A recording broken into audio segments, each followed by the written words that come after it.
This is an Airdancer that I modeled, and I'm going to use this as my base for my rig. This was the kind of base model, and then I redrew the topology here with quad draw and smoothed it, and I also extruded. Before I go and start to rig this form though, I had, you can see here, extruded a little bit of depth to this mesh, and I think for rigging I don't want that. And so if I want to go back in time here, I have, this is, you can see here in my attribute editor, I have like every possible transform that I've done or modification I've done to this model. So I can actually find this poly extrude face and go down here to this node behavior and say has no effect, and it will kind of erase or turn off that particular operation that I performed on this model. And so sometimes that's helpful, but when you're done modeling, and we're almost done here, I'd like to actually delete this, and let's move this model to the center. So I have my pivot point, it's almost at the very bottom. I want to actually move this pivot, so I'm going to hit D on my keyboard and the gizmo will pop up. I want it to snap to point here, and I'm going to just use my y-axis arrow to pull this pivot all the way at the base of my character, and then hit D again, and now I can use snap to grid, and let's drop this character at the origin on the grid. Now what I'd like to do, this character for rigging, it would be easier actually if it had a symmetry to it. So let's go ahead and put some symmetry.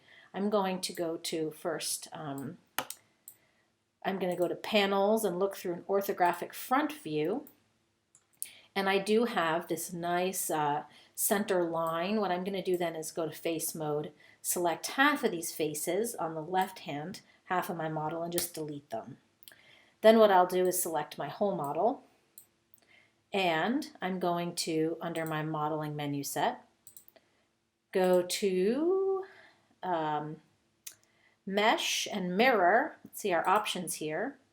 And I want to mirror this in the negative X direction. So X, mirror it negative, and then I want to combine with original and merge border vertices. Say mirror. I end up having these ones at the very top merge, which I want to maybe adjust really quickly. So let me go ahead into my modeling toolkit, and let's see what's going on here with all of these.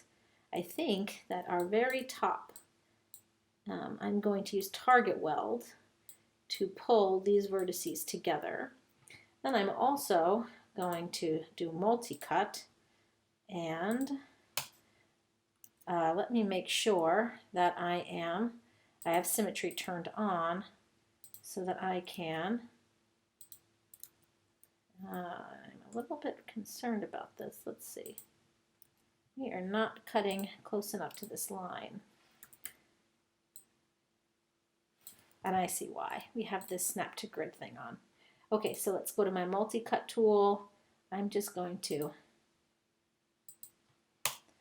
put some, cut this model just like so, and then go to my edge mode, delete these edges. So I have to do a little bit of cleanup to my model. And now my model is ready to go. Oh, we have to do the same thing at the bottom here. Let's see, let's use target weld to make sure that our vertices are all together. This looks a little bit off. And let's see from the other side. Looks about the same, so we will fix that up.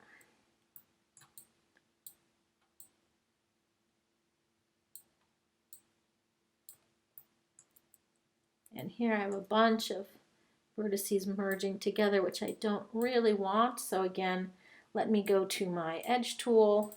I'm going to delete, and instead of deleting, I want to, let me select these edges, and I'm going to say, this is the right way to delete. Say, go down to edge and delete edge vertex, and that will delete any extra vertices that we may have. And then let's go in and just cut some quads into the bottom of my model here, and the same on this side. All right, now we're ready to rock. So we have our model. It is symmetrical, which will help us. It's flat on the bottom of our grid. But like I showed you before here, if we're in our attribute editor, there's a lot of history that's kept here. And also when we go to our channel box, we maybe have some translate, rotate, and scale information. So what I want to do actually, and it's under poly modeling here, we can do it by edit and modify. We're going to delete all by type history, and then we're going to modify and freeze transformations. What that does, and we have these options here to do the same. So these options, so these icons here mean center pivot, delete all by type history, and freeze transformations, which means that it zeroes out all of these values. So this will be really important. What I'm going to do to my attribute editor, just so you can see all these nodes here. Well, when I go to with this object selected and say delete history, now I just have my 4 nodes that I need. And then if I go to my channel box editor with this select, I say freeze transformations. Now these transformations have been zeroed out.